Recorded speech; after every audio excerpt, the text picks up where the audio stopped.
Orang yang tak suka pakai tudung, dia tak suka Tuhan dia. Masa mana dia buang tudung, dia sudah tidak beriman. Nabi kata tidak beriman ketika seorang mencuri, itu mencuri. Lepas mencuri, menyesal, takut pada Allah, datang balik iman. Orang yang buang tudung, dia tidak beriman. Orang yang buang tudung, masa dia pakai tudung, dia bertuhan, ada Tuhan, dia percaya pada Allah.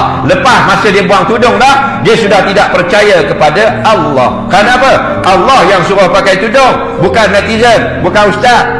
Adalah kamu perempuan yang percaya kepada Allah, meletakkan tudung, kain-kain di atas kepala kamu, melindungi rambut kamu, telinga kamu, leher kamu, dada kamu, bentuk buah dada kamu daripada dilihat oleh laki-laki ajnabi. Yang demikian itu, maka dapatlah dikenali kamu rupanya perempuan-perempuan yang beriman, terbeza daripada perempuan-perempuan kafir laknatullah. Jangan ikut artis. Nah, celaka kita nanti. Ikut Nabi.